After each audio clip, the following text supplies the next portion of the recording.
Now, we get into our future of the show.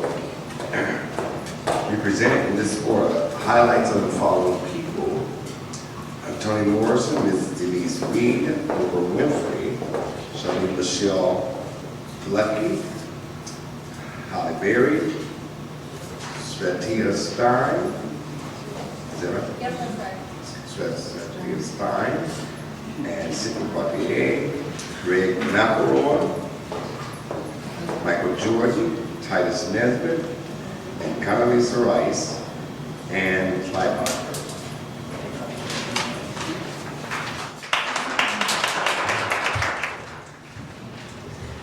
Toni Morrison was the first African-American woman to win the Nobel Prize, and one of the things she attributed to was the fact that her mother and father had introduced her to books when she was very young.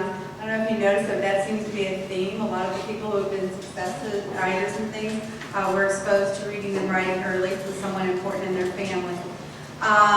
In 1965, she became an editor for a New York publishing company, and 5 years later, she published her first novel, The Bluest Eye, about a young African-American girl who wished she could have blue eyes. Morrison published 3 more books in the next 11 years: Sula, Song of Solomon, and Tarbaby. Her 1987 novel, Beloved, which I'm pretty sure they've made into a movie too, told the story of a runaway slave. It was a great success and earned her the Pulitzer Prize. And one of the things that I did this weekend before I went to Chicago is I went to the library and I found they had Sula on book on tape, and so I'm listening to it. Her stories, I can see why she won a prize because they sound like poetry even though it's a novel. So they're wonderful books if you haven't read any. I'm doing the first African-American woman to host a national TV talk show, which is Oprah Winfrey. One of the most successful entertainers in America, Oprah Winfrey has worked hard to do her best. Born in Kosciuszko, Mississippi in 1954, she was raised by her grandmother until she was 6. Then she went to Milwaukee, Wisconsin to live with her mother, who earned a living by cleaning houses. Oprah was a smart child with a talent for reciting poetry and was often invited to perform at parties. But by the time she was a teenager, she had started to misbehave after being sexually abused. So she was sent to stay with her father, who lived in Nashville, Tennessee. He made sure that she did well in school, and she won prizes for debating and making speeches. At 16, she won a college scholarship in a speech contest. Oprah Winfrey graduated from Tennessee State University in 1976 and was hired as a reporter by a television station in Baltimore, Maryland.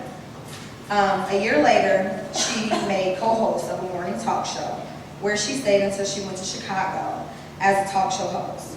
She attracted such a wide audience that the program was named The Oprah Winfrey Show, and soon it was seen around the whole country.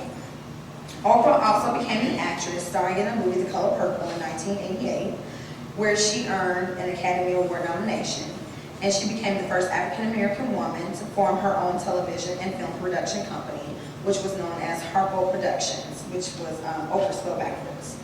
Harpo Productions had created several television dramas, and one was a miniseries by the name of Women of Brewster Place. And because I like Dr. Pearson so much, I have a couple of excerpts from The Color Purple that they convinced me to do.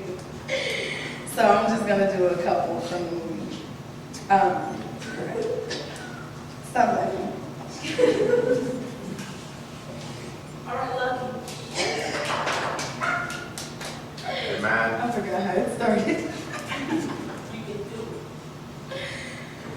it. I remember that day I was in the store with Miss Millie. I was feeling mighty bad. I was feeling mighty down. But when I sent you, Miss Silly, I know there is a God. I know there is a God. She won't stop laughing. And the second one is like my favorite, okay. You so hot on beat me.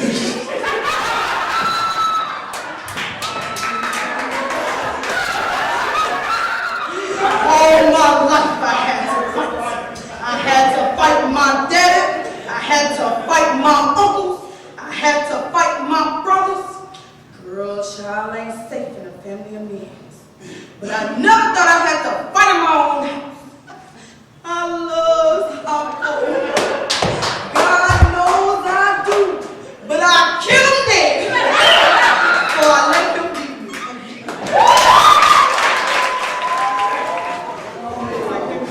Okay, my biographical sketch is on Halle Berry. Halle Maria Berry became the first Black to play the role of Sheba on television.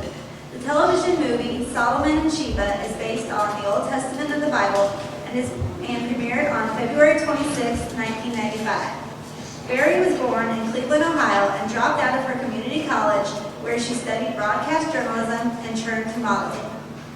Her first film, Jungle Fever, in 1991, set her on the road to stardom. In 2002, Berry was voted for the Best Female Actor for the film Monsters Ball at the 74th Annual Academy Awards, becoming the first Black woman to win an award. Her other film appearances include Boomerang, Honor Among Thieves, and Why Do Fools Fall in Love. Her television appearances include Knots Landing, the miniseries Queen, and Introducing Dorothy Dandridge. Before Denzel Washington, before Eddie Murphy, Morgan Freeman, Bill Cosby, there was Sidney Poitier. Sidney Poitier worked at any job he could find before he finally was able to support himself as an actor. The youngest of 8 children, Sidney was born in Miami, Florida in 1927, but he grew up on Cat Island in the Bahamas, a country in the West Indies. When he was 15, he had to leave school to work on his parents' tomato farm. 3 years later, he moved to New York City, where he worked as a dockhand, dishwasher, and chicken plucker while studying to be an actor. Poitier applied for a job with the American Negro Theater, but was rejected because of his West Indian accent. For the next 6 months, he practiced speaking along with the radio and then reapplied. This time, the theater company took him in. Poitier acted on the New York stage in a number of plays, but his big break came in 1950 when he was given the leading role of a young doctor in the movie No Way Out. He stayed in Hollywood to star in such films as Cry, The Beloved Country, Blackboard Jungle, and The Defiant Ones. Back in New York in 1959, Sidney Poitier appeared on Broadway in Raisin in the Sun, written by African-American playwright Lorraine Hansberry. 2 years later, he repeated the role in the movie version of the play. Then in 1963, Sidney Poitier won an Oscar for his performance in Lilies of the Field, becoming the first African-American to receive an Academy Award. Sidney Poitier, actor, survivor, and groundbreaker for many African-American actors that have come after him.